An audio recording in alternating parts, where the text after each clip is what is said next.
getting hit multiple times coming out of that bike section. More drivers coming to blows.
Ricmotech high-performance sim racing equipment. Whether you're just looking to have fun, train for race day, or become a serious esports competitor, Ricmotech has you covered. Hundreds of name brand parts. Support from experts that love sim racing. Trusted by the pros. There's only one place to go, Ricmotech.com. The SCCA Foundation is a 501c3 organization serving as the charitable arm of the Sports Car Club of America. One of the programs partially funded by the foundation is the SCCA Academy, an online learning management system used to keep real-life racing track officials up to date on the highest standards of race safety and officiating. Through this program, the SCCA Foundation is supporting the future of the best trained corner workers and event officials in motorsport. You can support these efforts at www.sccafoundation.org.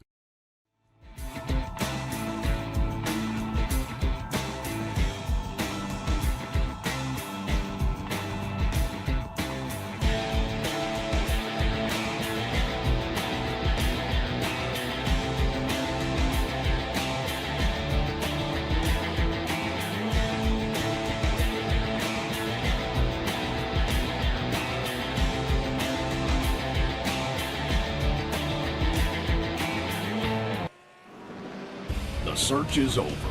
The most comprehensive league scoring solution is here, with the ability for multi-level championships, custom incident tracking, post-race time penalties, support for heats, top weeks display, multi-car team scoring, advanced web widgets, rookie championships, a custom paint system, and load those results in seconds. Visit extremescoring.info today. Ricmotech high-performance sim racing equipment. There's only one.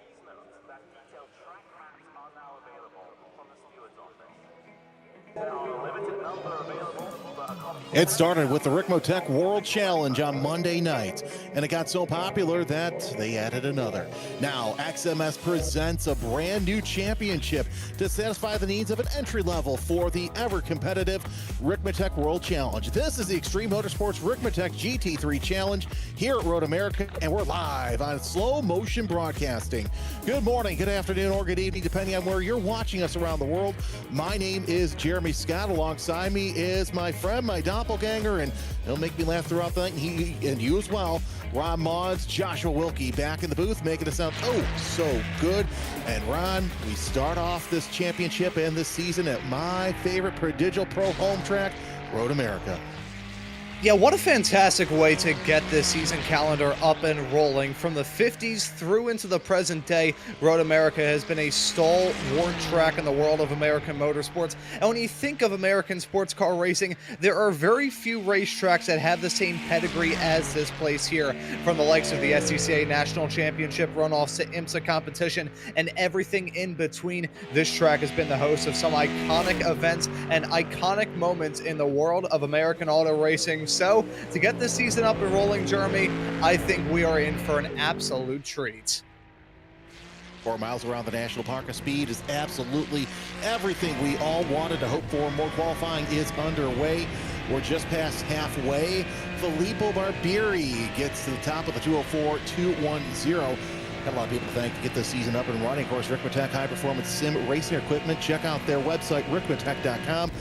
Go setups and go fast. You'll see the code cycle through on the right-hand side of your screen. Use code XMS10 at checkout for a 10% discount. There it is right there. And of course, Race Steward, sponsored by the SCCA Foundation. Visit them at sccafoundation.org. The SCCA Foundation provides funding for the SCCA Academy, training the next generation of race worker and volunteers to make road racing events possible. Well, we do have our pre-race interview as well, waiting to see if our interviewer is ready. He's actually, I think he's still on the track right now, and that's Jeff Jacobs in number 38, but we are watching Eduardo Cabal in the number 27 Ferrari. Turn 5 is going to be quite treacherous, and we've got two classes, Ron, of this series, one pro, one AM. Let's discuss what distinguishes a pro driver from an AM driver. Well, when we go into the nooks and crannies of it, it is just a distinct between the two drivers. Not going to see too many changes between them because we have got a real mix throughout the pack. You can see AM drivers already mingling in with the pros. A little driver rating system that Extreme has brought out here this season, going to distinguish the racers here throughout this campaign. It'll be real interesting to see how everything works out. It's usually when you think of iRacing and various, driver ranking systems, usually go by iRating, but iRating sometimes can be about as consistent as expired mayonnaise and about as accurate as today's weather forecast. So nice to see a little in-house system built in. Many of the drivers that you're going to be seeing run in not just this race, but all the races throughout this calendar are ones that have been around the block before here in the extreme motorsports world. So the series admins and their fellow competitors know these drivers like the back of their hands. So we're going to be seeing these drivers really be classed well and trying to have a good time throughout this season. But that distinction between the pro and the AMs is not going to separate speed, as right now we've got an AM driver up at the top. And we really do, as Filippo Barbieri, as you said, still the fastest. Neil's even quicker, 203.994. That is absolutely flying. Yeah, your AM drivers are going to be in green and the pro drivers in red. Looking at the chat, that's already pretty lively. Ron, as Rachel Sunday, our old friend, has joined us. She's jumped ship over here to the Thursday night broadcast. Of course, there's also a lot of different things here to really designate this series from the rest of them. You've got fixed setups. Fixed setups are limited to 14 gallons of fuel. Now, especially here at Road America, that is absolutely, you have to pit on a certain lap, because if you miss your pit, you're going to have to really tiptoe around the course. Oh yeah, one small little mistake and one small little miscue with your pit stops here, and the consequences are going to be dire with a capital die. It is going to be brutal here. You know, we talk about this racetrack being an absolute mammoth.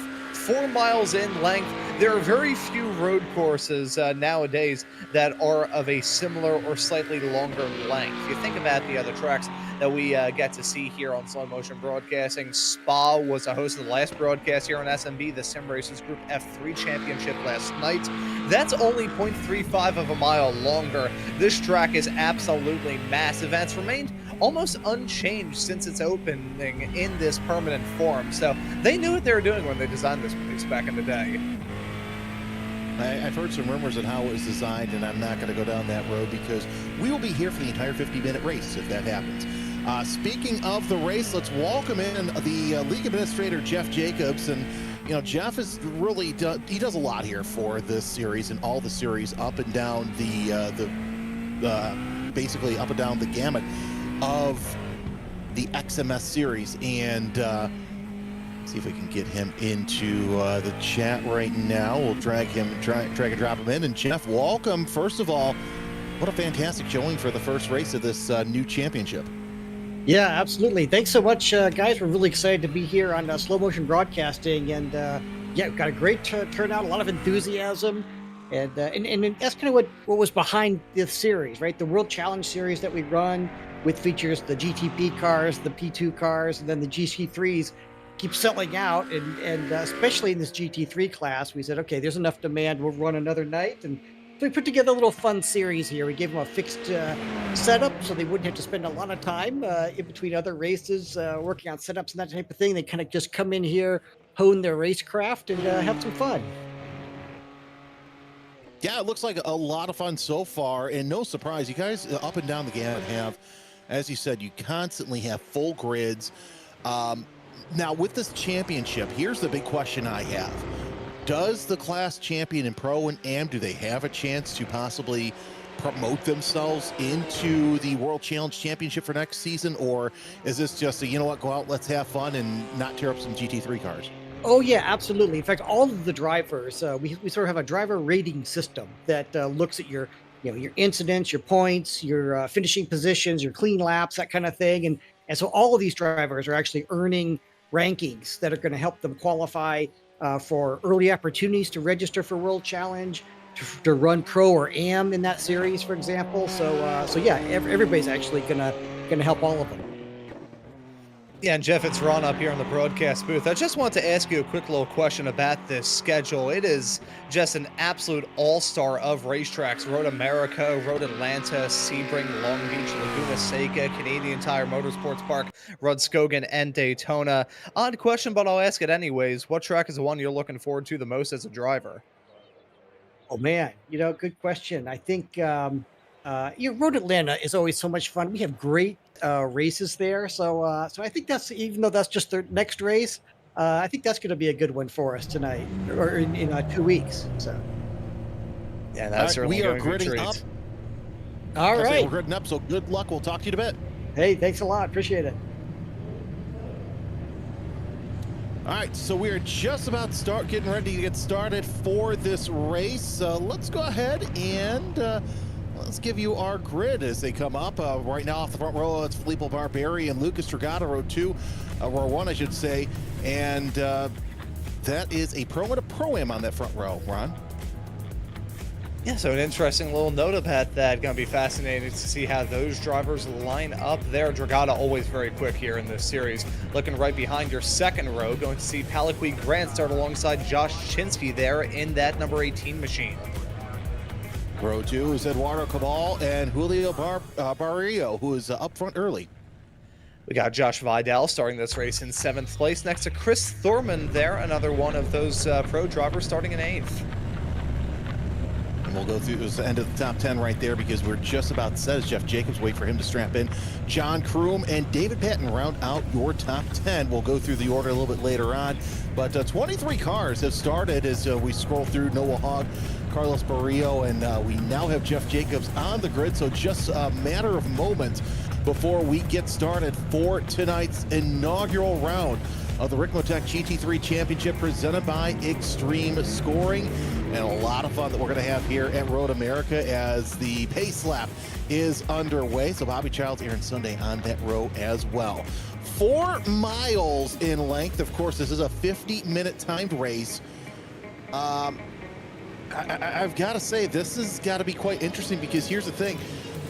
Normally, with most leagues, they start on the word go. But when it comes to anything here with XMS, they have an actual start zone, which I think is absolutely fantastic. And it gives these drivers a chance to not be so fast going into that first turn. Yeah, it is a very good procedure that we have here in XMS as somebody who spends a lengthy period of time working race control for many of the events within the Extreme Motorsports banner. I've gotten the opportunity to call some of the starts here in this championship, and just those tuning into this series for the first time looking for a little explanation, there is a designated start zone here tonight. It starts at the grass on pit entry as we head our way onto that start-finish straightaway and runs all the way through to that start-finish line. In that period of time, iRacing is going to call their automated green flag, but that is not the word of note. The word of note comes from Kevin Ford, one of the best voices in all of race control. He's going to be calling the green at the start of this race, and then once we do, the driver's going to finally get the opportunity to accelerate, but they can only begin passing each other until they get to that start-finish line. Now, talking about the experience of many of these drivers here in XMS, they know how these start procedures roll. They know how to roll them very, very well. So doubt very highly we'll see too many start flubs here in the opening race of the season, but it's always a little bit nerve-wracking when we get to start at Road America, doubly so considering how massive that start-finish straightaway is. I'll save that clip and replay it if something does happen there heading into turn 1 or even turn 5. But either way, we also got to think about penalty points as well. Drivers can receive 1 penalty race point for reaching 14x at a drive-through at 19x. With the way that this track is, it's a natural road course, obviously. Not much concrete. The most concrete you see is on those retaining barriers there. But either way, it's pretty easy to cop points, especially because a lot of the runoffs, they go into the grass. Yeah, no, this track has received some alterations with the runoff areas ever since iRacing did their last scan of this place, but there is no getting around the fact that this facility is one of the oldest ones in American auto racing. So the runoff areas, not exactly forgiving, shall we say. You definitely have some shoulders to work with, but it's not like a Paul Ricard, per se, where you have massive asphalt shoulders at every single opportunity. If you get it wrong around this racetrack, it will bite and bite hard. So these drivers in this first 50-minute long race of this brand new season, this brand new series here in the world of iRacing, I wouldn't say they're going to be, handling this race with kit gloves because, they're going to be going for it because they have experience around here. But you can never take things for granted here at the National Park of Speed. As crews work their way around Canada corner for the final time at pace car speeds. 50 minutes lie in wait here for the drivers, the stars and cars of the inaugural Extreme Motorsports Ricmotech GT3 Challenge. It's round 1 of 8 through the season. Come out of Billy Mitchell Bend. They'll set themselves up for the final corner. We'll talk pit stops here in a little bit because, those are going to be very important for these drivers. As the BMW pace car will pull the hard right into the turn. We're entering into the start zone now. We will await the race control start as they come up the hill under the NTT bridge, and a little bit of a jump there by Barbieri. The Mustang gets out front. Green flag is out, and the season has begun here at Road America as Barbieri and Grant go side by side. And here comes the BMW of Grant trying to get his way up to the front as they're going argy-bargy already in the turn 1. Tricata going high, wide, and handsome. He's not going to get that lead yet, but works his way into turn 2, now through 3. It's be all Barbieri up at the front, but gotta try to hold off Grant for that second spot. So far, so good through 3.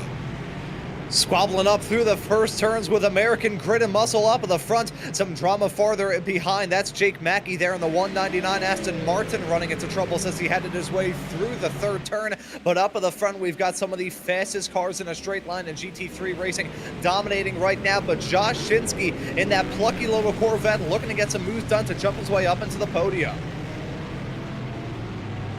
He's gone Patton trying to save his way from a slide there from Kroom. But around turn 6, everybody making it a little bit side-by-side through there. Kind of surprised we were able to get through that so far, but turn 7 right there. You see how it's single file.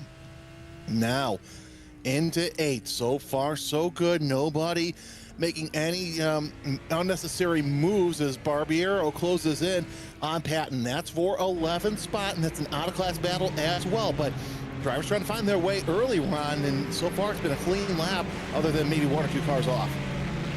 Yeah, no, it has been a very smooth start, and driver quality is one of the best things here in XMS.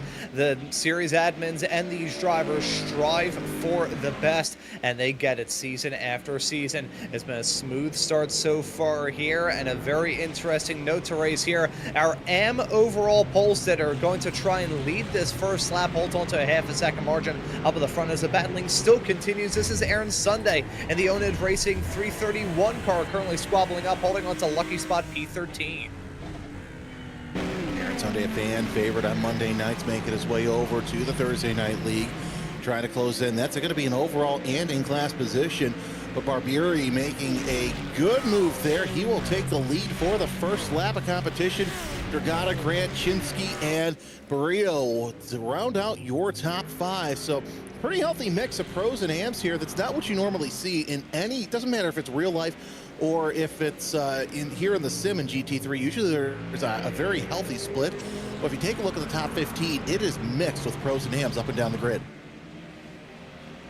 Yeah, it looks like a Christmas tree right now, or at least some Christmas decorations. I'm not sure about how it is in other parts of the country, but we don't get red on Christmas trees here in Philly. But looking like Christmas decorations up and down the running order as it stands right now. And you know, this almost reminds me of one of the other fantastic leagues that we have here on Slow Motion Broadcasting, that being the Weekend Warriors, where they have various different categories, 3 classes, Spec 1, Spec 2, and Masters. And despite the fact that some of the Spec 2 drivers have a much lower I rating than their Spec 1 competitors, and the Masters drivers are, you know, of a higher age. I believe it's 60 and over in that championship.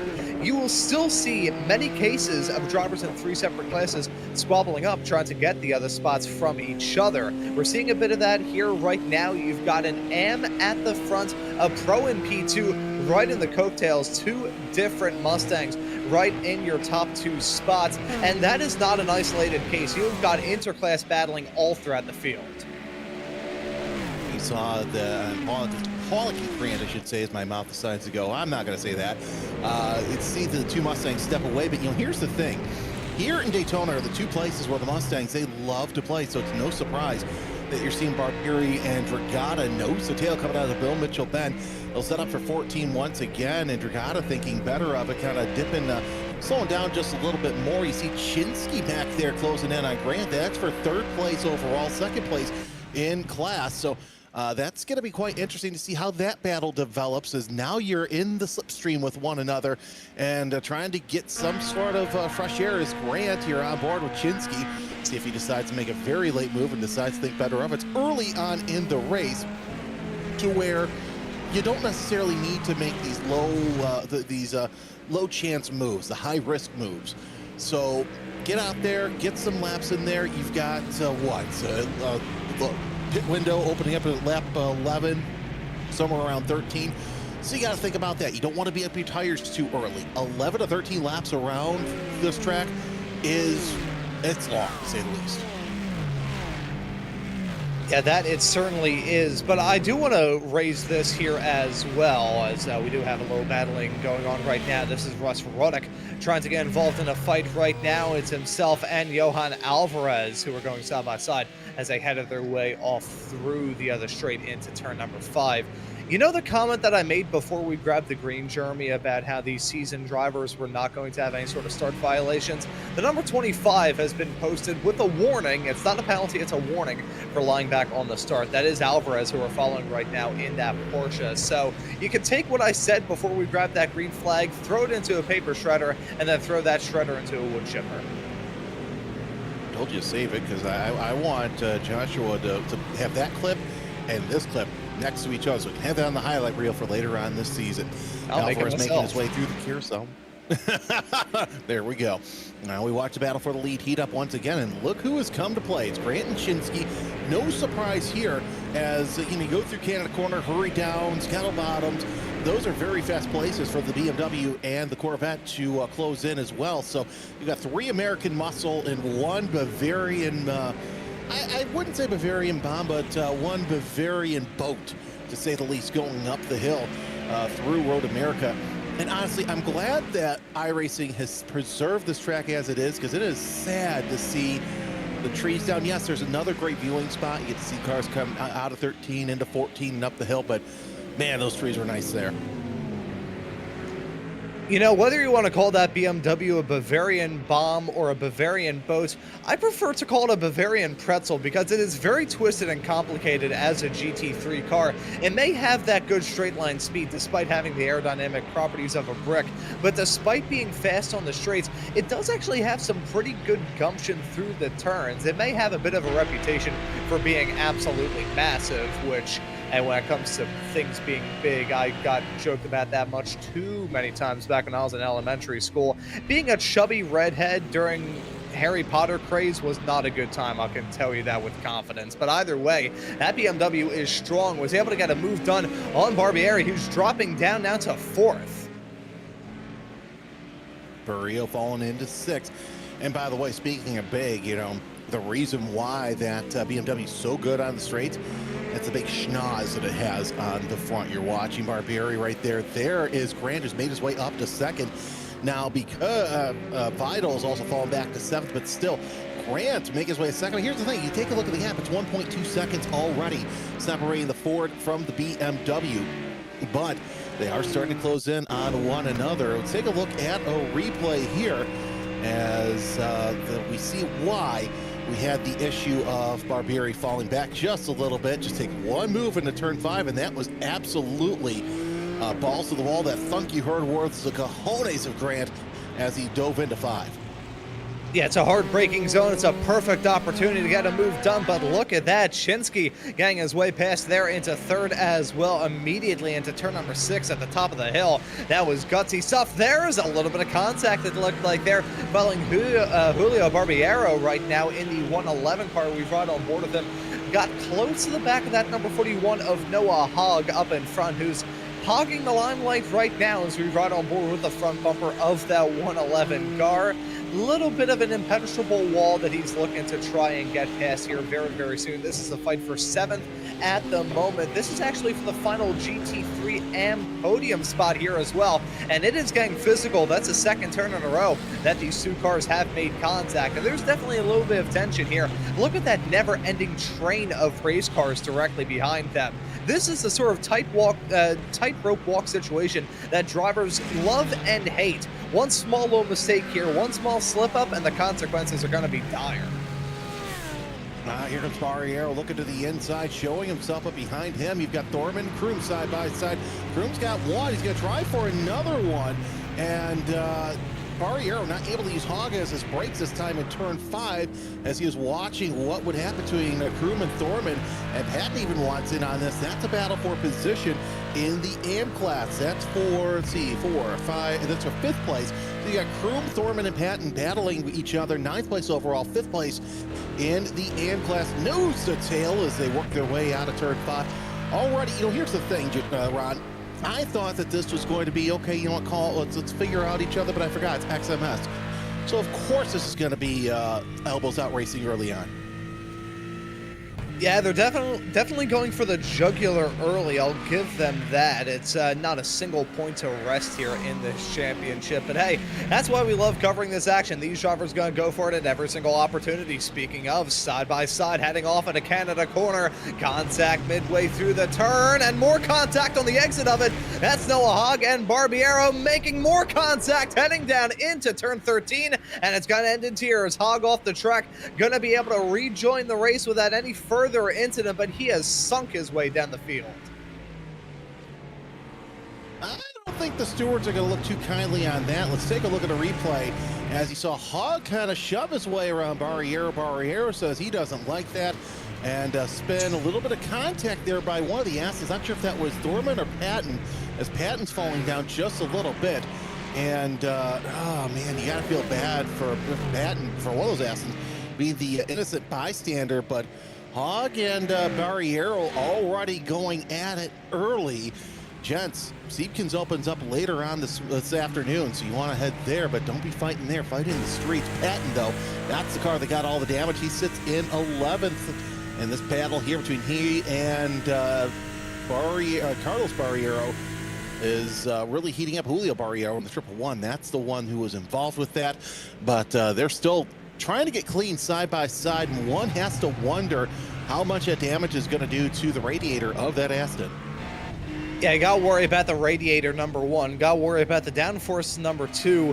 And number three is going to be that straight line speed. You cannot understate the importance of straight line performance here at Road America. It basically goes hand in hand with handling here around this racetrack. So if that Aston Martin is basically driving down the straightaways as if he's dragging an anchor through asphalt, the road ahead is not going to be a good one. And although we have already made about 12 minutes worth of progress here in this race, we're still a few laps away from that pit window fully opening up. So it's not like he's going to be able to come down pit lane here in a couple of moments time and be able to repair that damage without any sort of time loss. No, there's still a long road up ahead to try and even get in a situation where he can consider a pit stop.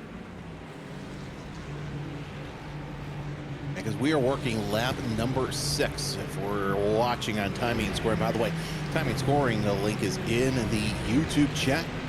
Like it, click it, love it. Bobby Childs in battle with Aaron Sunday. That's the battle for 12th place overall. And yes, that is an in-class battle. That is for 5th place in class right now, as Childs going to back up just a little bit and try and get a good run on the Ferrari of Sunday. And of course, up ahead of them, you've got the Patton Carlos Barriero. I got it. Don't mind me, ladies and gentlemen. It's going to be a long day. I've been up since 3:30 this morning, so it's all good. But still, a battle for 10th now becomes a 4-car battle out of class. Yeah, and still keeping our eyes on this squabble. As I gotta say, this train is getting longer. We've got Barriero running in P10, David Pan there in 11th, Aaron Sunday in 12th, Bobby Childs in 13th, Jeff Jacobs in 14th, Jimbo Pfeiffer. And you have to go all the way back to Adam Cohen there in the number 11 machine to find the driver that starts to fall out of this fight. It is a monstrous train of race cars chugging along here at the moment. It's the only train of its kind, although we do have some gaggles all throughout this pack. This is not the only one. We have the little group of Jesse Ansley, who just got overtaken by Johan Alvarez there for 17th. Now's a move heading off through turn number 5 and 6. That was brilliant stuff there from Alvarez. Still looking to bounce back after that warning for the start violation earlier on, as we take a look to see how this Porsche got the move done. As a Mustang just slipping up a little bit heading out of turn number 5. It may not be the longest flat out blast before the next turn, but if you get that exit wrong out of 5, the consequences are severe. Yeah, they really are. You don't want to run those rumble strips on the outside too far, especially because you've got that strange uphill. And oh, look at the trees. Isn't that lovely? Oh, I absolutely love Elkhart Lake. Of course, right behind here, you're talking about trains as well. Ron, did you know that there's actually an active railroad track along the back of Kettle Bottoms right there? Well, your name is Jeremy, so this won't make the most amount of sense in the world. I was going to start singing Hit the Road, Jack. So, yeah. Boo. I'll see myself out. That's what Saturday and Sunday nights are for. Hey, by the way, you know, most of the field has kind of stretched themselves out. You still got Grant and Chinsky battling each other for the GT3 Pro Championship. That is for second overall and in class. And of course, you still got the Barriero train back there for 10th on back. So a couple of great battles going on already. Eduardo Lorente comes into the pits for his pit stop a little early. And something that I know you talk about on your Sunday night shows that I do as well. Now you start thinking about reverse engineering your pit stops and coming in, maybe Lorente going for the long game overcut. Yeah, so this will be fascinating to see whether he can make this work. That number 13, don't believe he got involved in any sort of incident out there on the road. I will double check to see whether that was the case or not. There is an interesting note about this event here, Jeremy. One fast repair being allotted to these drivers. So in case a falling anvil does come down and crack the windshield, it won't be complete harm done to that, as we see him exit out right in front of the number 41 of Noah Hogg, as immediately going to lose out on that spot, running wide as he exited out of the pits there into turn number 1. Interesting point there about the number 41 car. There we saw his incident that he was involved in just a little bit earlier on with himself and the 111. Race control has looked at that and deemed that a racing incident. No further action taken. And this is why I'm in the broadcast booth and not in the race control booth, because I would make Bo Barfield look like a saint. Oh, my IndyCar brain just got sent into a bad flashback. Let's take a look at this fight right now before any more of those flashbacks take over, shall we? I was going to say, I've worked with Bo on the IMSA side. I've known him for years. He got hosed in more ways than one, and I'll tell you down the road. Is this going to be a story time with Jeremy Scott that we have later on here this season? We've had enough story time with Ron Maunz here on SMP. I need to have a co-host. No, this is a it's not coming out in public sort of deal. Oh, so I like how SMB has now turned into TMZ here at the current moment. Perfect.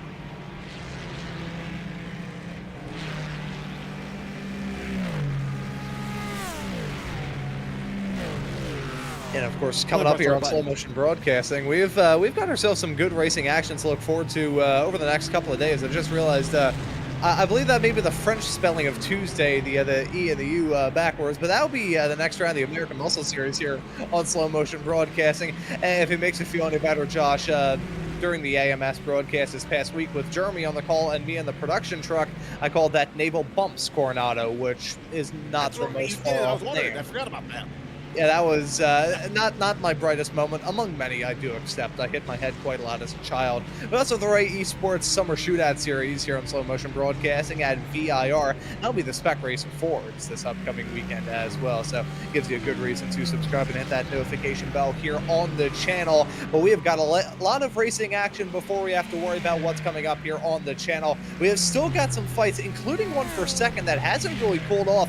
Paladwig Grant in that number 71 car has Josh Chinsky all over the back of him. Interesting case here. The BMW with the grunt on the straightaways, and that GM Corvette.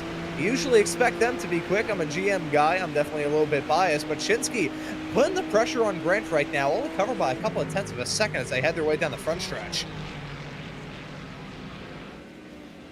Yeah, that's quite interesting to say the least, as these two just going neck and neck all race long, and now Barbieri closing in as well. We saw that he was racing up near the front at the start of this race as they work their way through turn number 3. I can't remember if it was you or if it was on the AMS broadcast. We got into discussion about the turns at Road America, and I just threw my hands up in the air like I just don't care. I'm like, you know what? That's how it's named. That's how it's always been. I just accepted as gospel at this point. And see Chinsky trying to ride those exit curbings like the wind. Not able to get it, but now he's going to try and look to the inside, going to think better of it. You got a battle for position. Here's Barriero trying to go around Vidal. Vidal trying to get some position as well. So both of those guys going side by side as you see Vidal now taking that McLaren around turn 6 up front. It's again a move done. I gotta say, the manufacturer representation here in this championship is immense. Just looking in your top 10, we've got Mustangs represented, 2 Mustangs, in fact, currently running in 1st and 4th.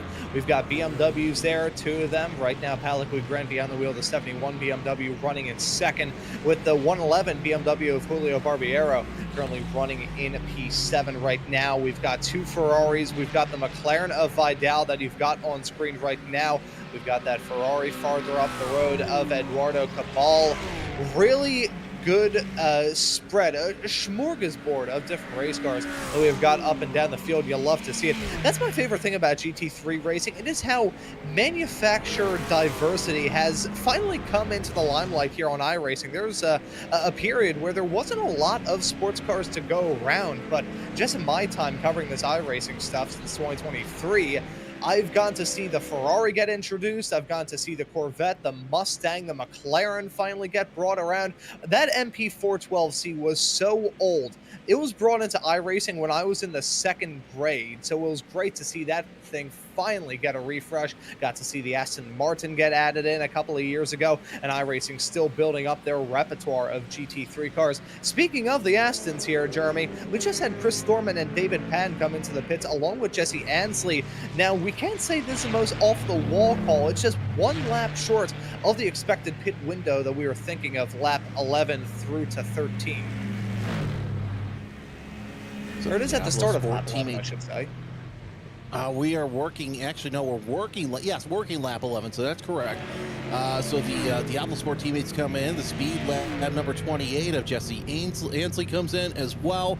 So a lot of drivers going for the early stop, and I'm still questioning whether or not coming in a couple laps earlier is going to be good enough to get that all the way through the front. But either way, Patton comes in, comes out. Thorman comes out, 22 seconds for both of those drivers as they come off 18th and 19th.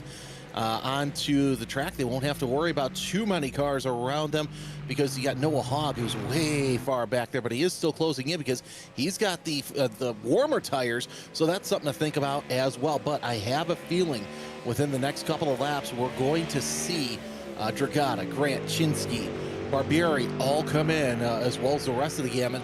Wouldn't be surprised to see huge clumps come in and out. Yeah, it is going to be fascinating to see what these drivers try and do pit stop wise. Wondering what these drivers and what these teams may have up their sleeves. We follow Palique Grant, who has found himself in the midst of a hornet's nest really ever since we got this race up and rolling. He's running in 2nd right now in that BMW. Now you've got Josh Chinsky directly behind Filippo Barbieri, currently running in 4th, your pole sitter here in this race. It's an all-pro overall podium as it stands right now, but we have still got those pit stops coming up very, very soon, and more takers this time around. It's Julio Barbiero this time around, along with John Kroon coming into the pits, and they will be joined by more. Bobby Childs, Jumbo, Pfeiffer into the pits as well, so that's not as big of a gap as a group as I thought would come in, but it's still a decent-sized gap. Now, here's what's interesting, too. The pit road here at Road America, the longest on the circuit that we see, it is, I would say, over a quarter mile long, and most of it is also uphill, so that's something to think about as well. You know, this pit lane, I would say, and this may be a controversial opinion, it's almost like a rock song in the 1980s. It goes on for way too long.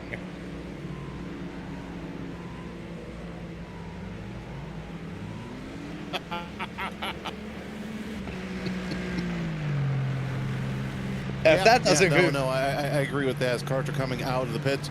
Go ahead. Yeah, I was going to say, if that doesn't give you a reason to subscribe, I don't know what does. Whoa!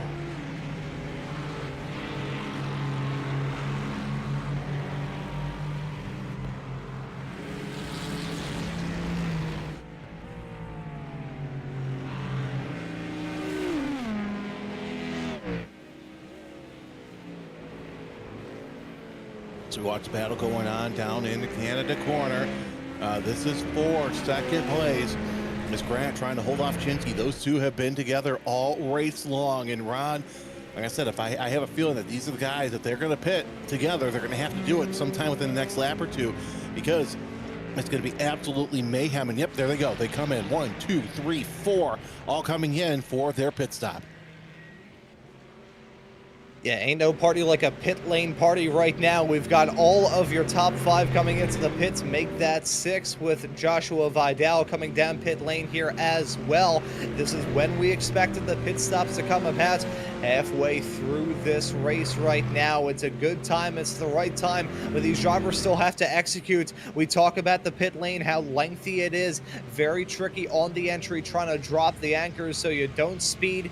Got to worry about hitting your marks on pit lane as well. Trouble there in the back. Big trouble there. That's Josh Shinsky. Overshot his markers there on pit lane, having to reverse not just once, but twice. I think that was Caballo also had to reverse, so that's a big, I wouldn't say it's a penalty, but it's a self-inflicted penalty, because now you're losing precious seconds. 1 second lost in the pits gives you about 2 seconds on the track. And Shinsky and Grant, they get out 1, 2. Sorry, Dragata gets out first. Aaron Sunday, your leader so far, so he is yet to pit. But Vidal getting out there 8th overall right now. And the next group of cars comes in. Jacobs, Cohen, Mackie Pasternak, and Ruddick, all making their way down pit road. They are in and out.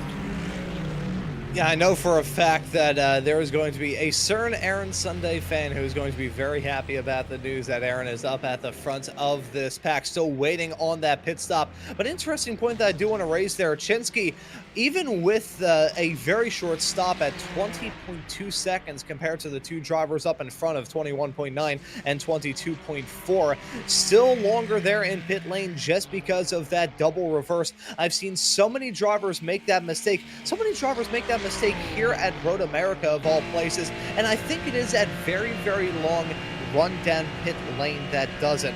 You know, when I first got into motorsports, it was through the lens of drag racing, the National Hot Rod Association. My dad was a big drag racer back in the day. Well, not a big drag racer like he was a household name, but that was basically what he was, you know, fond of in the world of motorsports from his high school days all the way up through to today. And he once told me the story of somebody who ran a really slow car in bracket racing, where they try and set him off at staggered times. They would be so far down the track that the car that was significantly quicker in the other lane would always red light, because they were seeing that car go off into the distance, and would agonize about it so much that they would mess up their own timing, red light, and immediately lose the race. I think you've got the same sort of effect coming down pit lane here at Road America. You spend so long trying to find your pit box that by the time you get into it, you get a little bit of tunnel vision, you overshoot your marks, and just like that, your shot at glory is done, as we see Aaron Sunday make that way to come down pit lane. Hits his marks beautifully.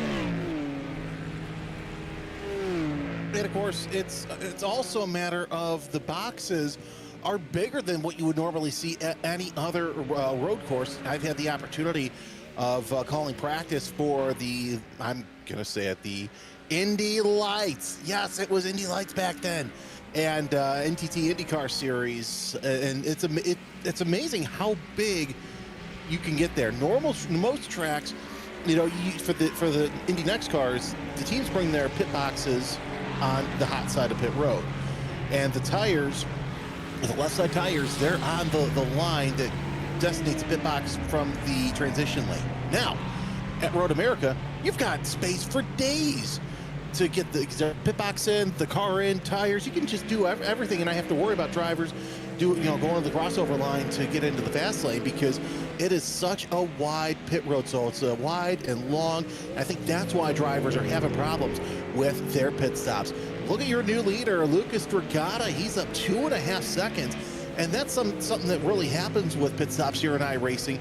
You can get a good pit stop, and I mean, he's got a half second up on Grant's pit time, 21.9 to a 22.4, and that just means so much space out there. Yeah, it's working out very, very well. Dragata also having the benefit of some good lap times Last time around there, it was about a tenth. It was actually a full second quicker for Dragata compared to Palique Grant. Now, granted, that was their outlap that it was being judged as, so you got to try and take that with as many grains of salt that you would find on the rim of a margarita.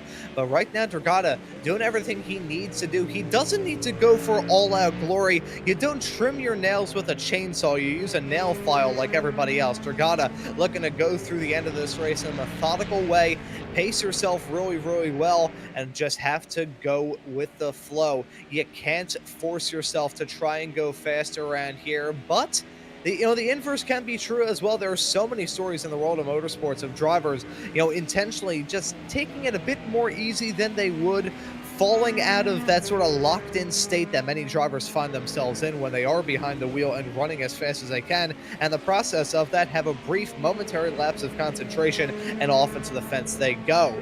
There is a little sweet spot to be found here at Road America between overstepping that mark and understepping your car.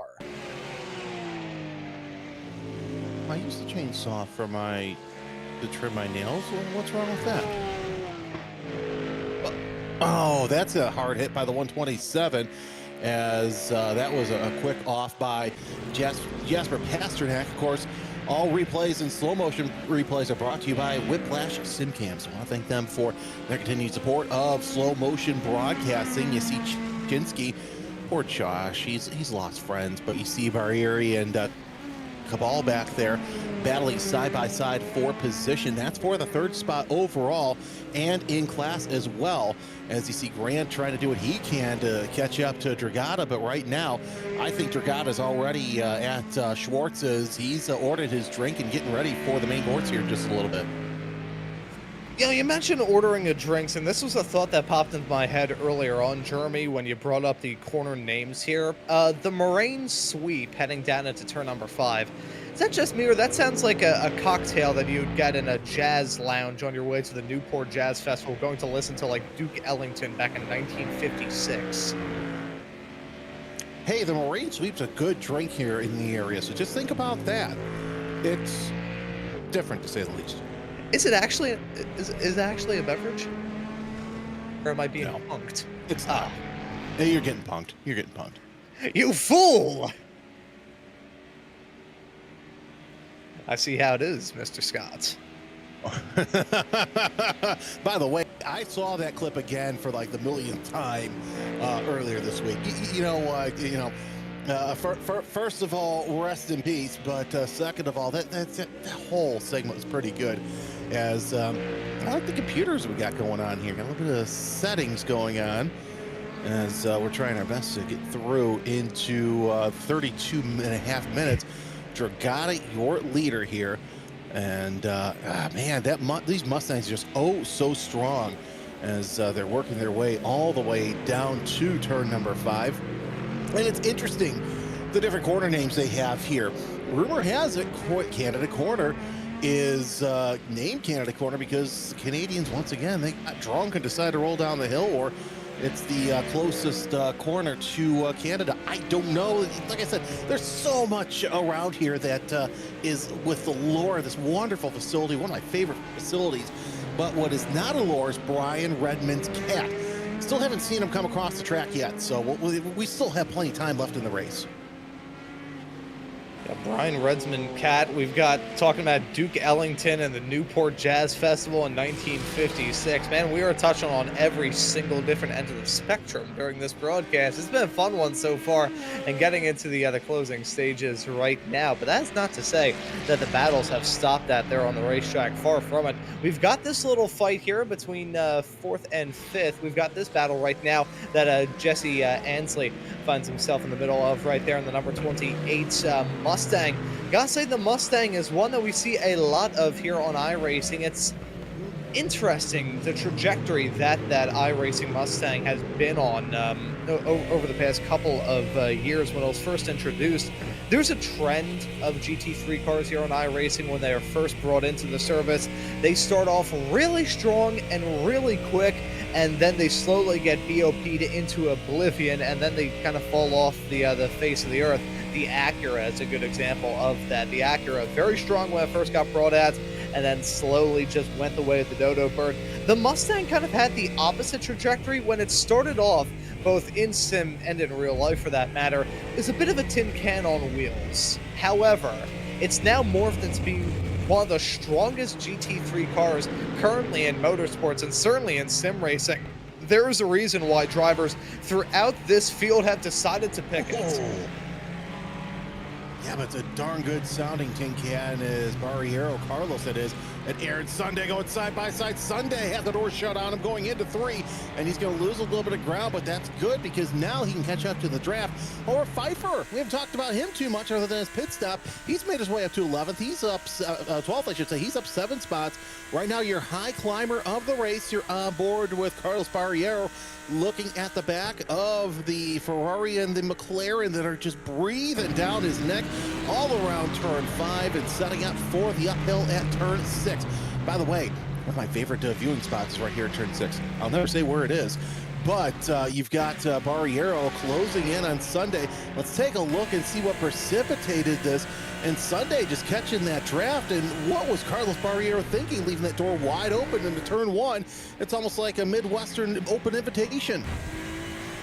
Yeah, it's like leaving a window open overnight and being shocked when you wake up with a couple of mosquito bites. Sunday trying to find any way in the book to get past there as he headed his way off through the opening series of bends here. Sunday, a driver that I've gotten the opportunity to cover not just here in the other ranks of XMS series, also a driver that I got the first opportunity to cover way back in the day in Porsche Cup racing here on the iRacing platform as well. Very strong, very capable driver, running a good race right now in that Ferrari, a car that is slowly morphing to one of the elder statesmen here on iRacing right now. And it's another popular car here in this field. Out of the 23 drivers we have out there on the racetrack and the 23 total cars, 4 of them are Ferraris. Interesting little note to race about that. I think it's probably second behind the Mustang as being the most popular car out there on the road right now.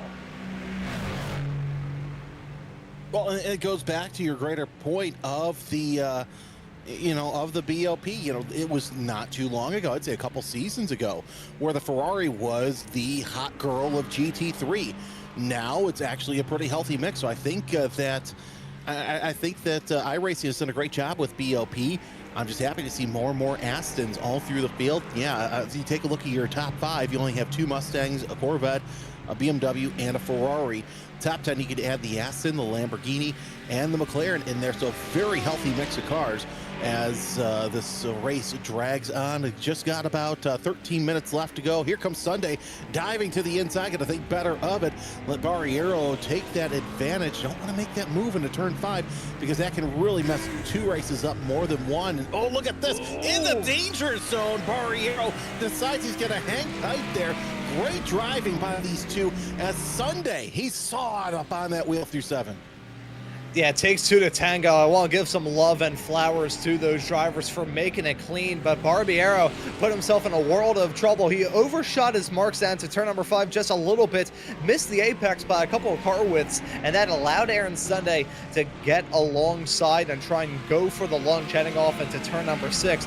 Battling through there is very tricky to try and manage. It's like trying to manage a bowling alley in space. It can be done, but it is definitely a lot of effort that you have to put in to try and get a move done through there cleanly.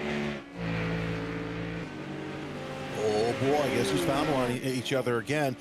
It's Pollocky Grant and Josh Chinsky. They are about a couple car lengths apart, and that is for the battle for the 2nd place on the podium and overall. By the way, Chinsky, fastest lap of the race, 4:2.87 out of the Corvette. Almost said Ferrari because these 2 just look so similar, but Chinsky trying to keep Grant honest. Yeah, keeping him honest, keeping it true right now. I don't really think there's a poker face that either of these drivers can try and hold on to right now. because at the moment they are being pushed to their absolute limit. We ride on board with Chinsky heading his way down to turn number 5. He has still got that BMW punching a massive hole in the air, but that BMW straight line performance is just enough to keep Paliqui out in front. Talk about the lap times that some of these drivers have set so far here in this race. Chinsky's been strong, able to set the fastest lap of the race so far at a 2:04.2. But in terms of the last laps here, he's able to put in some good running right now in that number 18 Corvette. Was nearly a half a second faster last time around compared to Paliqui. Grant up in front there. You can see the lap times, a 2:05.537 for Grant compared to Chinsky's 2:05.089. That is a decent amount. He is making inroads here at the end of this race, but as the old racing adage goes, catching up is one thing, passing is another. Well, we know that Grant can make that BMW wide, and indeed he's going to give him the outside lines. You say, if you want to pass me, you got to pass me high, wide, and handsome. He does it in a Canada quarter, but gives up a little bit. So Grant's going to go side by side once again, get the nose out front. Again, they're leaning on each other, heading through Billy Mitchell Bend. Grant decides discretion is a better part of valor, and he's going to fall back to third as Chinsky finally gets that second place that he tried to get earlier on in the race. He's a little too far away from Dragata, but stranger things have happened, and he's running 0.7 of a second faster. Let's take a look at this replay from on board Chinsky. And yeah, you see that Grant thinks about shutting that door, but decides better of it. Tries to pinch him on the outside and thought, oh, he won't pass me there. And oh, indeed he does. Yeah, so it's a little game of dare there. Maybe some chicken, potentially, as they headed their way through that section. But well held for the both of them. I talked about the battle that we saw heading off through turn number 5 and 6 earlier on as drivers taking 2 to tango and trying to battle. Those two had to give it their all to keep it clean and smooth as they went side by side through a very hard part of the racetrack to go side by side through without any further incident. Canada corner, not that shabby. Turn number 13, though, the number really does it justice trying to go side by side through there. It is not usually going to work. These drivers, though, very talented, able to play ball. Something you really have to do around here. This is a driver's track. And look at where Noah Hogg is right now. He's all the way up to 16th after being involved in that early race incident. And Jeff Jacobs sitting there in 15th is his next victim, I should say. And this is going to be a race of what could have been, should have been for Noah Hogg as he's running close to what the leaders are running. And ooh, a little sideways, so maybe that incident he had in turn 13 might have caused a little bit of damage to that Porsche that we don't know about. I would not be too surprised. The thing is here on iRacing is that although these cars may seem to be like tanks, there are very, very complicated pieces of aerodynamic and mechanical design on these cars. And if there's any small little disturbance to that, it is going to throw the entire system out of whack. It doesn't take a lot in a series of gears. If you take one cog out, things will go into disrepair. But at the moment here, just keep an eye on these fights as we go throughout the end of this race. Dragata still up at the front in Pro. Felipe Barbieri still up at the front in your AM category right now as we look to round off the first race of this season in style. And touching once again, Jeremy, on the schedule here in this championship, Road Atlanta, Sebring, Long Beach, Laguna Seca, Canadian Tire, Rudskogen, Daytona to follow. Outside of Rudskogen, which is a bit of an oddity here in the world of motorsports, I swear when it was first brought out on iRacing, I thought it was the Sugo circuit that Super Formula uses in Japan. It is just really a who's who of iconic sports car racing facilities. Yeah, it's hit after hit after hit. No surprise because XMS always brings the fire when it comes to their championships. And Rudskogen, that's going to be, I think, the wild card of the season because how many drivers actually had a GT3 race in Rudskogen? I can barely get around there in a touring car and a 1600. So no surprise that that I think is going to be their biggest test. As we're going through the field, Cohen trying to hold off Alvarez for 17th overall. That's also a battle in the AM class between Cohen and Alvarez, 11 over 25, I should say. So We'll see how these two can fare as the Porsche closes in on the Ferrari through turn 4. Yes, that is the turn number right there. And it's just going to be a fight to the finish here to see which one of these two finishes. Oh, that's a deep dive. Can you say hello, goodbye? Man, Alvarez made it in deep. He's just said, you guys silly? I'm still going to send it. How in the world did he make this stick? Let's take a look at this here in that number 25 car. Swaps sides like he's flipping burgers heading into the turn. Says, nope, I'm going for this whether you like it or not. Somehow got it stopped. That is an unbelievable send there from Johan Alvarez. The fact he made that stick is a Christmas miracle. Hey, Merry Christmas in July. Oh man, what a fantastic pass. And I'll tell you what, I think they got the mitt ready there. Here's another replay. This has got to be the pass of the race so far, as Alvarez jukes right and says, nope, I'm going to pass you here on the left. Just, oh, absolute send into turn 5. And I bet you Cohen's like, what the heck happened there? Yeah, he's looking in his rearview mirror, seeing that car go for the move and thinking, okay, there's about to be an accident because there's no way that's going to stick. And then he went for it. You know what? That is full commitment, full bravery, and full 100% mechanical confidence there as he headed his way off into the turn.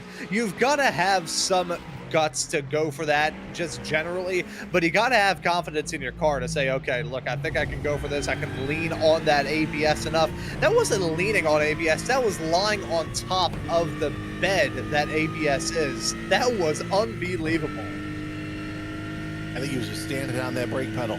Literally, didn't you see the gurney bump end up get delivered on the roof? But either way, Bobby Childs and David Patton, teammates, trying to finish off this race. Less than 5 minutes left to go. Now 4 minutes left to go. So just about 2 laps left to go here at Road America. And I've got to ask, Rod, what has surprised you so far in this 50-minute race? I gotta say, one of the things that surprised me the most is that competitiveness of the GT3 AM drivers. You look at Felipe Barbieri holding on to 5th right now. I wouldn't say on an island of his own because, you know, things can change. Hey, I've seen Stranger Things. I'm not talking about the show on Netflix. But you think about that AM field, super competitive throughout this race. Barbieri, after all, started this race from the overall pole. It has been a brilliant night so far for these AM competitors, to the point where I was doing a little bit of investigative journalism is one way to describe it, espionage maybe another.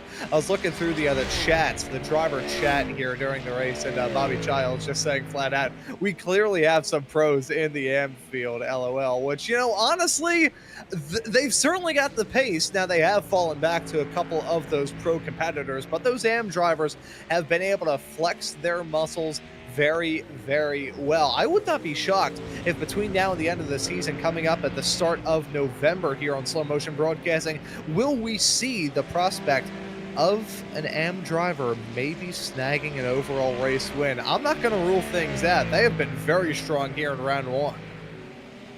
Yeah, no, I agree with you. You know, it's going to take a hashtag Aiden for Prototype to get up there, and there's a lot of those fast drivers here. As you see teammates Patton and Childs going side by side into 3. Patton's just going to give up the ghost for the time being, let Childs get up front, and actually says, haha, lol, nah, and gets around. So the Diablo Sport teammates still working on each other for 13th overall. Of course, doesn't really affect the class standings, as you've got them out of class between one another, and Childs going all the way over to the outside runoff and heading up the hill once again. As let's see here, I think Regatta's probably going to come and get the white flag this time by, as he works his way into Canada corner. If it takes him a minute and 40 seconds to get up to get up there from Canada corner, he probably will end up losing the race either way, because Chinsky coming in with a 2.8 second gap between the two. He ran about 0.2 of a second behind this last time by, but I don't, unless Regatta goes way off course. This is his race to lose. The Vatican City driver, yes, you saw that right. This driver from the Vatican City comes across the line. White flag is out. 1 lap to go for the Mustang. I guess it would be quite fitting for the driver coming from the Vatican to do some burnouts at the end and have some white smoke rising up. Well, you know, here's the thing. I look outside my window, and holy cow, there's a lot of smoke out there. Yeah, we got the wildfire smoke down here at the Elmar Radio Ranch and Muscle Farm. Dragata, he has led a good portion of this race. Of course, it's been all Mustang outside of the pit stops. Up front, Joshua Chinsky up 2 spots from his grid position. Of course, what could have been for Filippo Barbieri? He's the AM leader right now, and he's the AM driver that I thought was going to come in for the overall win, but for the most part, he's still looking pretty solid in that 4th place. He's got about 3 seconds ahead of his closest competitor to Julio Barriero in the BMW. And right there, there's Aaron Sunday trying to get up outside of 5th place, trying to get into 4th against Carlos Barriero in the Lamborghini, but losing ground ever so slightly. However, is still lots of ground to play for is Jimbo Pfeiffer playing for an in-class battle. Pops his nose to the inside, not going to make anything happen around turn 5, but still great showing by Aaron Sunday in that 331 Ferrari. Now your leader working his way through the kink and into that runoff, sets his way down through Kettle Bottoms, and it's going to be a smooth run to the front. You see nobody's in front of him. He just has a couple of hard corners to get through. The first one comes around right there in Canada corner, gets a little wiggle in that gator curbing runoff around Bill Mitchell Benwer. If you remember, that's where he used to go into the infield. Now there's a tunnel, but he gets over that tunnel, Lucas Dragata does, comes around the final corner, and he's going to see the checkered flag in just a little bit as he climbs uphill for the final time. 3M category, Julio Barbiero will be in 6th overall, 2nd in class, with Joshua Vidal completing your M podium. Completing out your top 10 will be Carlos Barbiero, and what I gotta say, Jeremy, is a fantastic way to get this season up and rolling. Stacked field, competitive racing, a brilliant night here at Road America. What a way to start off this brand new journey. Wow, this is absolutely fantastic, and of course it just adds to the allure of the XMS series. As up and down the field, there's so much quality, so much good racing. And you saw Jeff Jacobs come across the line. Adam Cohen's coming down the stretch. He'll take the checkered flag in 18th overall. And if this is how the racing's going to be at Road America, when we go to these other tracks, think of how tight it's going to be as well. That's going to be quite interesting. Now, here one thing we didn't touch on as well. Obviously got the points. And of course, there is a 1 bonus point for leading a lap, 1 bonus point for top qualifier, and you have a bonus cap of 9 bonus points per season. So you can hunt for points as much as you want, but you're not going to be able to get all of them. Yeah, no, collecting bonus points for some drivers is almost like collecting Pokemon cards. Some drivers decide to play, others decide against it.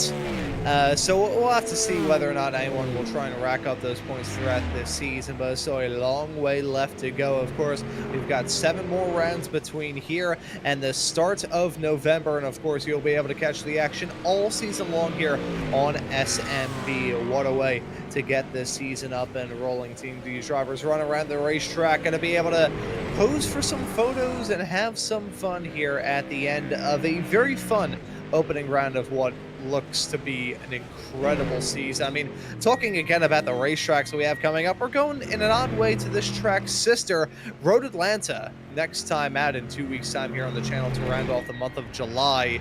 What a way to get this season up and rolling, though. No, I don't disagree. Let's take a look at the final running order, and I'll take the top 12 off of your hands, Ron, as you see our race winner, Lucas Dragata, make his way down pit road. A little bit of a wiggle, so kind of celebrating without having to, burn the tires up and do donuts as we take a look at the beautiful facility. I'll actually be there at the kart track in just about a month's time on the microphone, where Lucas Dragata right now is your winner over Joshua Chinsky, finishing off in 2nd place. There's results right there. Paula Cui Grant, Eduardo Cabal, and Filippo Barbieri round out your top 5.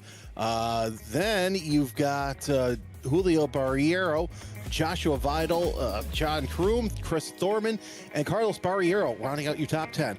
11th, Aaron Sunday, and Ron. 12th is Jimbo Pfeiffer. Finishing in a lucky spot P13 at the end of tonight's race is going to be David Penn. He finishes in front of Bobby Childs, who finishes in front of Noah Hogg. Jeff Jacobs, who we had a chat with at the start of the show, will end up in 16th, with Johan Alvarez bouncing back there in the number 25 Ditch Doctor racing car. He ends up in P17. 18th place at the end of tonight's racing action here on Slow Motion Broadcasting is going to be Adam Cohn.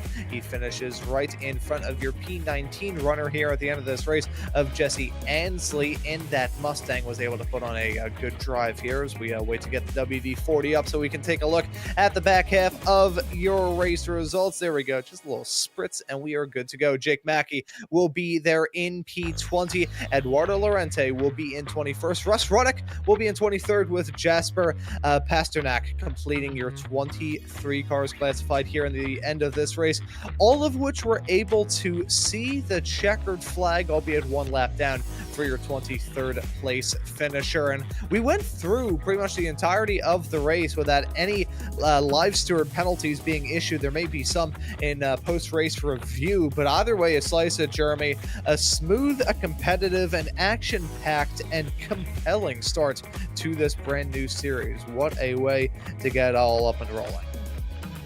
Yeah, fantastic running by every driver. Like you said, all but one driver finishing off on the lead lap, and that's with all the calamity we had early on in the season.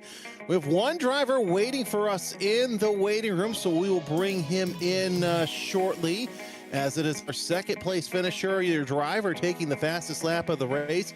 It's the one and only Joshua Chinsky.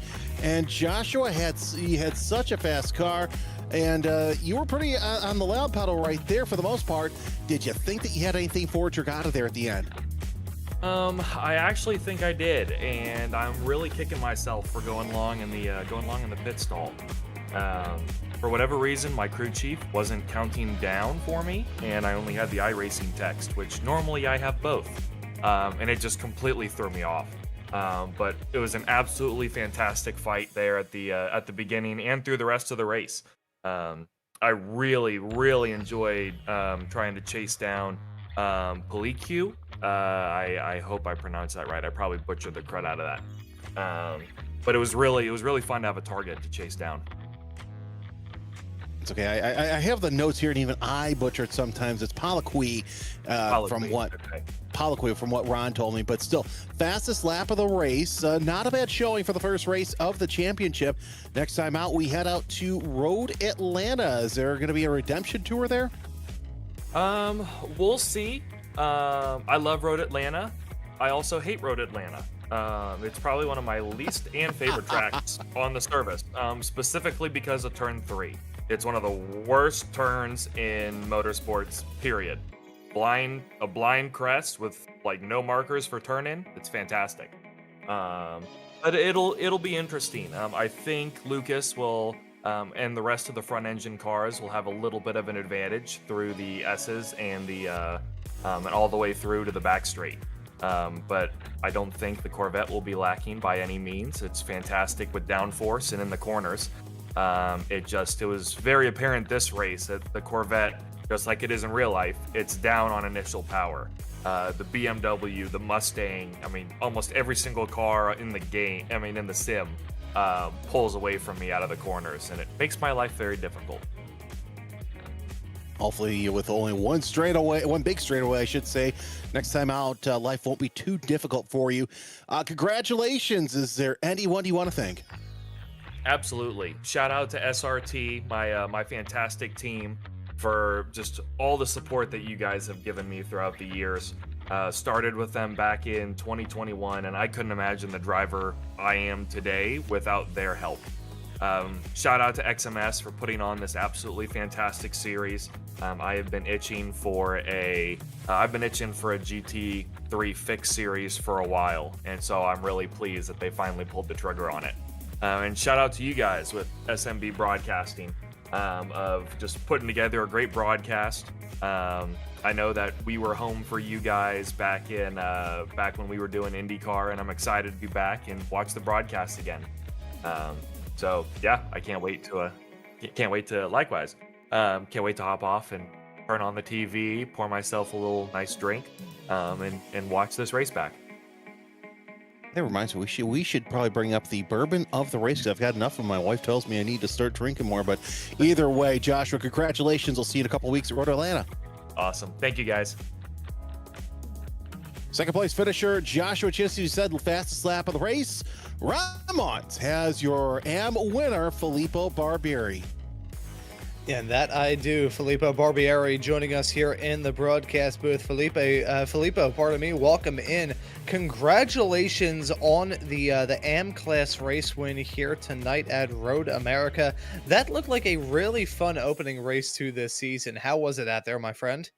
It was awesome. I mean, I don't know where I pulled the quali lap from, but it was awesome. I've practiced a lot for this race. I took some time off the sim, and then just kind of was able to put the time in the last couple of weeks. And I have, all my training partners from Speed Lab really helping me, and my team were also really helping me, and my driving coach Elvis helping me. So it's been awesome. Yeah, I want to ask you about the race, because you found yourself in a very interesting position. Some would say maybe an awkward position, being one of the only AM drivers up inside the top 5 throughout most of this race. How was it battling it out with some of that pro competition drivers that you've been around before here in the XMS world, but still a different dynamic when you have that green banner on your windshield? The thing is, I was not expecting it. I've never got a pole on any XMS race ever, to be honest with you. So I was a little bit out of my comfort zone there, and it was unexpected. I mean, because I really haven't done super well before, so I wasn't really expecting it. But it's like one of those, Road America for me is like one of those tracks that like I know very well. So obviously for like the rest of the championship, we have to see. But it was definitely surprising. And then I was trying to do my best to hang with them, but they're freaking fast. They're really fast. Yeah, but it's a pleasant surprise here in this race, shall we say? I was not expecting it. Yeah, I'll tell you though, man, you put up a really good drive. You were fighting out throughout most of this race. I was trying so hard to hang on there. I was like, let me see. I mean, I was giving everything I had. Yeah. You gave it everything, and you still got the win in class. That's what matters, man. Next time out here in the series in 2 weeks' time, we're going to be rocking up to Road Atlanta down there in Georgia. What are your thoughts heading there? It's another track that I like. I need to get a little bit better at it, but I'm looking forward to it. I mean, like I said, I took a few months off the sim, and it's something I really love to do. And I always say this every time, like everybody asks, I'm a little bit on the older side. So this is like, that little boy's dream to freaking go and race cars, and this is probably going to be the closest I'm going to get to. So I love every second of it. Hey, well, I'll tell you what, man, that was a great way to start off the season, and looking forward to seeing what the next few rounds may have in store for you. But Filippo, before we let you go and celebrate this race win, we'll let you give any thank yous or shout outs. Yes. First, I'd like to thank my my wife and my family for letting me do this and supporting me. My team, Rosso Esports, and obviously my training facility for sim racing, which is Speed Lab. And I want to dedicate to this win to one of my best friends, Michael Mosman. It's his birthday, so happy birthday, Michael. This is probably the best present I could get for you. So there you go, buddy. Yeah, it's a good little AM class winners trophy to give him as a yes. Birthday gift there. Yes. Yep. So Beautiful. Thank you, guys. Yep. Thank you. Thank you, Filippo, for joining us here in the broadcast booth, and we'll see you in 2 weeks' time when the series rocks up to Road Atlanta. Thank you. Thanks, guys. Yep. And that right there was your M class race winner, Filippo Barbieri. Jeremy, I'll pass the mic off to you to have a chat with our race winner here, that being Lucas Dragata, who finally found the keys. He finally found the keys. He's your inaugural winner here at Road America. And, of course, he's friends with the guy who is the big poop up there from Chicago. So don't mess with the South Side. Lucas, congratulations. What a fantastic win for you. Thank you very much. Let's talk a little bit about that. You started on the front row, but what did it take for you to get up front and stay up front? I know I had the pace to get up front, so I just kind of put on the burners, got myself into that front position, and tried to keep it as clean as I could. Cause put no practice in, so I wasn't expecting much, but I was as consistent as I could be, and yeah, just ran my race. And of course, with this being the inaugural GT3 race, there's a lot of unknowns going into this. But for the most part, it seems like it was pretty clean, especially on your end. You didn't have to fight too much. And after that pit stop, you basically ran away with the field. So what was your strategy? Did it go to plan, or do you have to alter yourself a little bit? I'd say it went to plan. I didn't really take care of my tires or fuel save at all, so I just did auto fuel, and yeah, it worked out well. I gained a few tenths in the pit, so happy about that. Of course, next race, I should say, 2 weeks time, we head off to Road Atlanta. What are you looking forward to that? Because I think that it's going to be a little bit tougher for the Mustang to dominate here. Yeah, I love Road Atlanta. I know it's not the best for the Mustang, but Mustang is the best on the fixed setup, so I think that's going to give me an advantage on it. And yeah, I love Road Atlanta, so I'll probably practice for that one. Well, Lucas, congratulations on the win. Anyone you want to thank tonight? Parents, my brother Jeremy on, gives me setups, my team Ret Esports, you guys for awesome broadcast, everybody that races at this league, just makes it super fun. Yeah, that's about it. Mr. Gata, your winner overall here at Road Atlanta, the first one of the Extreme Motorsports Ricmotech GT3 Challenge. And with that in mind, Ron, that does it for this broadcast. I've got to say, I love me some GT3 racing, and this did not disappoint. Oh, what an awesome way to get this season up and rolling. As somebody who's gotten the opportunity to see these drivers in their full format there on the racetrack in many different shapes and forms over the past couple of years, it was an absolute treat to see these drivers let their hair down, have a whole lot of fun at the start of this brand new adventure here in the XMS world. Happy to be covering all the action all season long here on Slow Motion Broadcasting. And of course, we still have a lot of action coming up for you here on SMB in the coming weeks. Of course, as we have mentioned, the next time you'll be able to see this series will be in 2 weeks time when it rocks up to Road Atlanta. But between then and now, we have got the Ray Esports Summer Shootout Series at VIR. That'll be the return of the Spec Racer Fords over in that series, and we hope to see you all there. The American Muscle Series will run the next round of their championship, round number 3 at Naval Base Coronado there in San Diego on Tuesday, July the 21st at 9 p.m. Eastern. Sim Racers Group F4 Championship will be at Watkins Glen. The Street Night Sim Racing Series will be at Long Beach. Some more GT3 action here on Slow Motion Broadcasting, followed later on that night by the Sim Racers Group F3 Championship running at the Hungaro Ring. A lot of good action to tune into here on Slow Motion Broadcasting week in and week out. Gives you one very good reason to subscribe and hit that notification bell. But Jeremy, it was a treat to be with you here in the booth for this first round. Happy to be covering the action for you all season long. This is going to be a whole lot of fun throughout the rest of this season. We got a couple weeks time till we find out who's going to be our winner at Road Atlanta. Lucas Regatta, your winner in the pros. Filippo Barbieri in the AMs. I'll tell you what, if this is what the championship has, I cannot wait for the rest of the season. For Joshuah Wilkie back in the booth, Ron Maunz alongside, my name is Jeremy Scott. Don't forget to keep it pointed forward, keep it between the ditches, and always keep it greasy side down. We'll see you in a couple weeks' time here on Slow Motion Broadcasting.